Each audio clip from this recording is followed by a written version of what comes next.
안녕하세요. 의제철학원입니다. 이번 시간에는 신묘일주의 사주를 해설하겠습니다. 이 사주를 가진 사람의 재능은 무엇이고 최상의 직업은 무엇일까요? 이 사주를 보면 지지 전체가 귀문관살입니다. 묘는 손을 상징하는데 그러면서도 신경계에 해당합니다. 이렇게 신경계를 이루는 뉴런처럼 작동작용하는 것이 묘목의 특징입니다. 신금일간의 묘목은 편제가 됩니다. 먼저 지지의 귀문관살을 살펴보겠습니다. 귀문관살이라고 하면 문을 뜻하는 글자가 두 개나 있는데 바로 문분자와 문관자입니다. 그 문으로 귀신 같은 기운이 남보다 두 배로 들락날락한다고 생각할 수 있습니다. 그런 작용을 드나드는 문 또는 관으로 표현한 것인데 생각은 외부적인 자극과 내부적인 인지 속에서 생겨나기 때문입니다. 이렇게 되면 영감이나 감각이 탁월할 수 있습니다. 직관력이나 통찰력이 좋은 사람은 오행의 조합이나 밸런스가 잘 잡혀 있는 상태입니다.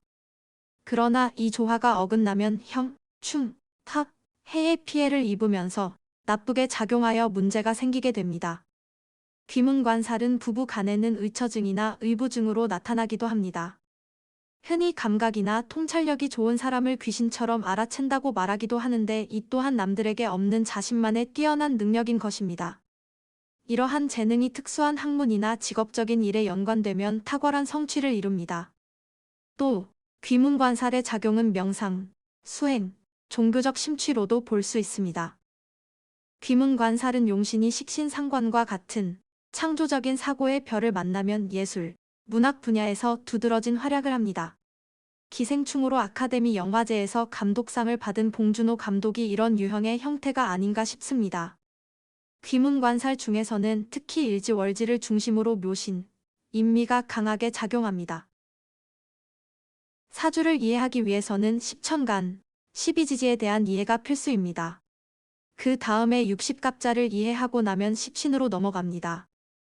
십신은 비견, 겁재, 식신, 상관, 편재, 정재, 편관, 정관, 편인, 인수의 10가지로 이것을 십신이라고 합니다. 같은 것을 육신이라고 말하기도 하는데 육신은 비견과 겁재를 하나로 묶어서 비겁으로 하고 식신과 상관을 묶어서 식상편재와 정재를 묶어서 재성편관과 정관을 묶어서 관성편인과 인수를 묶어서 인성 그리고 아신이라고 부르는 나, 즉 내 자신까지 포함해서 전체를 6개로 육신이라고 합니다. 앞에서 신묘일주에서 묘목은 상리 철학으로 손을 상징한다고 했습니다. 손은 사람의 손, 즉 손바닥인데 이것이 사주에서는 귀문관살이면서 편재입니다. 편재는 예상하지 못한 재물이라는 뜻인데 큰 돈일 수도 있고 횡재한 재물이고 현금입니다. 갑자기 사업이 번창해서 거부가 되는 것도 편재의 힘이고 반대로 큰 돈이 깨지는 것도 편재의 기운입니다. 편재는 운의 행방에 따라서 금전의 기복이 심한 것이 특징입니다. 이 사주에서는 묘목을 상징하는 손이 재물과 겹쳐 있으니 손은 재빠르게 움직이면서 두뇌 회전도 빠른 노름판의 타짜입니다. 신금은 현침살이면서 핀포인트, 즉 족집게입니다. 묘목은 지지의 반대편에 있는 유금을 강력하게 원합니다. 이 사주에는 묘목이 3개나 되니 강력한 힘으로 필요한 유금을 끌어오게 됩니다. 그 결과 드디어 묘유충이 만들어집니다. 묘유충은 사행성 놀이입니다. 전자오락 도박이라고 생각하면 됩니다. 묘유충으로 서로 부딪히는 것이니 전자오락기에서 나는 시끄러운 소리가 됩니다. 이 사람에게 노름판은 타고난 재능을 발휘하는 놀이터인 셈입니다. 이 사주의 최고 직업은 사행성 오락기 운영 사업이고 또 복권방 PC방 오락실 운영도 잘 맞는 직업입니다. 회사에 취업한다면 공인된 카지노에서 카지노 딜러로 활동한다면 대성할 것입니다.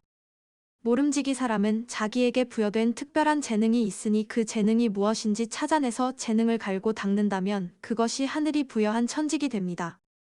직업에서는 소의 꼬리보다는 닭의 머리가 되는 게 낫습니다. 어떤 분야에서건 인류가 되는 것은 어려운 일입니다. 이처럼 인류에 이른 사람은 최고의 노력과 재능을 발휘하는 멋진 사람들입니다. 이상으로 오늘의 해설을 마치겠습니다. 감사합니다.